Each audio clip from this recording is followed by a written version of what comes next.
새벽에 오신 여러분들을 주님의 이름으로 축복합니다. 특별히 우리 유소년부 학생들 주님의 이름으로 축복합니다. 이 역대기 이제 말미에 와 있습니다. 역대기 상에 말씀드렸다시피 역대기의 기록 의도는 이스라엘 백성들이 패망한 후에 바벨론으로 포로로 잡혀가고 다시 이제 하나님의 은혜로 인해서 이스라엘 땅에 와보니 자신의 나라들이 다 황폐하고 가난의 삶 자체도 당연히 피폐하겠죠. 그러한 백성들에게 하나님의 살아계심, 또 바벨론 포로 이스라엘의 패망이 다 우리를 사랑해서 또 하나님께 돌아오게 하기 위한 또 목적, 의도, 섭리가 있었다라는 것을 알려주기 위해서 역대기 기록은 선왕들에 대한 긍정적인 면만 기록을 했습니다. 근데 오늘 본문에 보면 이 다윗 왕이 이처럼 하나님의 백성들이 정말로 하나님의 백성의 정체성을 확립하기 위한 방법이 뭘까라고 해서 역대기에서 가장 강조하는 또 다윗 왕도 그런 방법의 최고 방법은 뭐냐?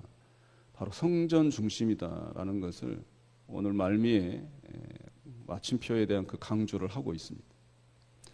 그러니까 다윗은 이스라엘 백성들의 이런 삶에 대한 또 삶의 포커스에 있어서 회복하고 또 하나님 앞에 올곧게 설 수 있는, 바로 설 수 있는 이 방법이 뭐냐? 다른 게 아니고 성전 중심, 이런 중심의 삶을 살아야 된다라고 다윗은 오늘 강조를 하고 있습니다. 다윗이 이제 죽음에 임박했어요. 오늘 본문에 나오는 이 솔로몬이나 이 고관들을 다 소집해 놓고 얘기하는 것은 유언입니다. 유언. 사람이 마지막 죽을 때 유언은 정말 하고 싶은 얘기를 하는 거잖아요. 자기의 속 깊은 깊숙한 곳에 어떤 소원이나 기대나 어떤 사람은 회한이나 이런 언어들을 얘기하는데 다윗의 유언이란 말이에요. 이 40년 동안 통치한 이후에 마지막에 이스라엘 백성들에게 한 유언이 뭐냐면 성전 건축이란 말이에요. 성전 건축과 함께 성전 중심에 대한 얘기를 합니다. 근데 재미있는 것은요, 2절, 12절, 19절, 21절 가보면 성전의 재료들, 성전 디자인, 성전 일꾼들에 대한 얘기를 하는데 다윗은 우리가 봤던 성전에 대한 이런 조직들까지도 다 하나님께 받았다 이렇게 얘기를 하고 있어요. 그러니까 다윗은 자신의 어떤 명성, 지략 이 모든 것을 다 동원할 수도 있었겠지만 하나님께 그 성전 건축함에 있어서도 철저히 엎드렸고 하나님께 물어서 이런 일꾼들, 조직들, 성전 기물들 이런 것들을 다 만들었다. 하나님께로부터 받았다 이런 얘기를 그런 절들을 통해서 기록하고 있습니다. 근데 우리가 여기서 좀 다윗을 좀 우리가 본받아야 될 점은 뭐냐면요. 사람이 이 다윗은 이 최고의 권력자에 있는 거잖아요. 정복 전쟁에 있어서도 어느 나라에게 패한 적이 없어요. 이 최고의 권위에 앉아 있는 사람이 하나님이 성전을 짓지 마라 너는. 근데 최고의 권력자에 있는 사람들의 대부분은 교만할 수 있습니다. 내가 왜 못 지어?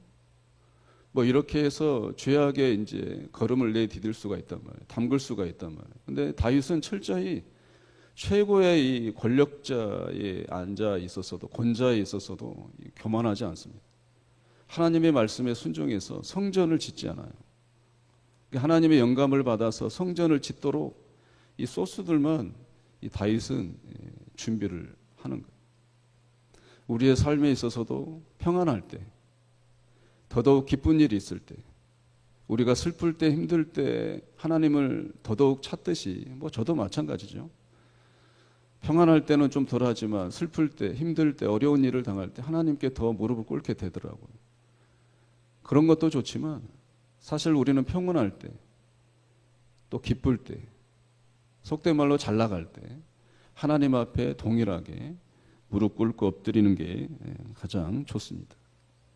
다윗의 유언 중에 9절 보면 이 알다, 하나님을 알라 이런 말이 있는데 이 알다는 히브리어로 야다입니다. 야다. 이 야다라 말은 구약 성경의 가장 중요한 단어입니다. 야다라는 말은요, 그냥 알다라는 게 아니에요. 인격적인 관계의 알을 말합니다. 이 원초적인 이 단어는 부부 관계에서 왔단 말이에요. 이게 부부는 뭐예요? 이 피부가 맞닿은 이 서스름 없는 관계잖아요. 또 부끄러움이 없는 관계란 말이에요. 그러니까 하나님을 알라 이 말은 피부적으로 하나님을 알라 이런 뜻이에요. 체험적으로 알라 이런 뜻이고 개인적으로 깊은 관계, 누구도 알 수 없는 나만의 하나님의 그런 관계, 부끄러움이 없는 관계, 그렇게 하나님과 알라, 이게 야다란 말이에요. 우리의 삶에 있어서도 하나님에 대한 관계가 피상적인 이 겉도는 관계가 아니라 이 야다처럼 하나님을 알아야 됩니다. 여러분들의 삶 곳곳에 배어 있는 문제들 가운데 있어서도 하나님께서는 그 문제를 주신 이유가 나를 좀 알아라.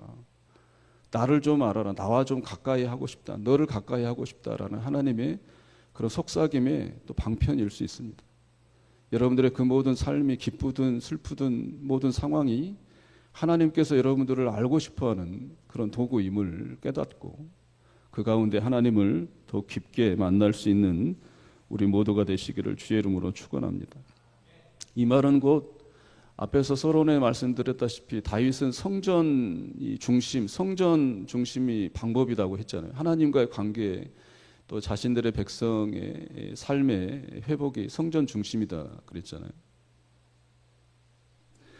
이 성전 보이는 건물만 아니라 오늘 말씀 초반절에 보면 이스라엘 백성들에게 삶에 대해서 말씀에 대해서 순종하라 이 말을 굉장히 반복합니다.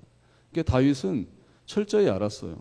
보이는 건물의 성전 중심뿐만 아니라 그 성전 중심의 내용하고 삶의 내용하고 일치해야 된다라고 다윗은 알았던 거예요. 그러니까 오늘날로 말하자면 보이는 건물 교회와 보이지 않는 교회, 무형 교회와 유형 교회의 그 일치성을 말했단 말이에요. 교회 안에서만 예배에 대한 충실일 뿐만 아니라 무형 교회, 세상에 나가 있는 여러분들이 다 교회란 말이에요. 고린도전서 3장 16절에 여러분들이 성전이란 말이에요. 교회예요. 무형 교회단 말이에요. 그 무형 교회와 유형 교회의 그 일치를 다윗은 여기서부터 깨달은 거죠. 우리의 크리스찬의 삶도 마찬가지입니다. 이 교회 안의 생활과 교회 밖의 생활, 유형 교회와 무형 교회의 그런 삶이 일치가 되어야 합니다. 사실 그게 일치가 되지 갭이 커서 우리가 비판을 많이 받잖아요. 사실 우리 부족한 부분이고 우리 오늘의 삶도 그런 두 교회, 무형, 유형 교회의 그런 일치가 그런 갭이 좀 좁아지는 우리의 삶이 되시기를 주의 이름으로 축원합니다. 그런 갭이 하나님이 인정하지 않는 선을 넘었을 때 이 성전은 파괴가 되는 거예요. 무형 교회든 유형 교회든 다 파괴가 되는 거예요. 예루살렘 성전이 파괴됐잖아요. 지금의 이스라엘 땅에 가보면 뭐만 남습니까? 벽만 남아있어요. 그래서 그게 통곡의 벽이잖아요. 벽만 남아서 이스라엘 백성들은 거기 가서 그냥 머리 맞대고 통곡하고 기도하는 거예요. 성전의 기능이 상실되면 사람도 죽습니다. 성전이 교회가 죽는 거잖아요. 죄로 인해서 다 죽어요. 건물도 마찬가지입니다. 하나님과의 그 관계, 야다의 그런 알다의 관계가 굉장히 중요한 거죠. 재밌는 것은요, 23장부터 이 다윗이 여러 가지 일을 하는데 쭉 보면 전부 다 사람을 세워요.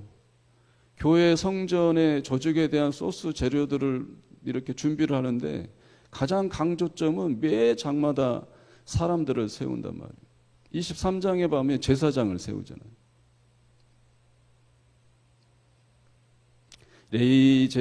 레위인들을 세우고 24장에 제사장들을 세우고 25장에 이제 찬양대를 조직하잖아요.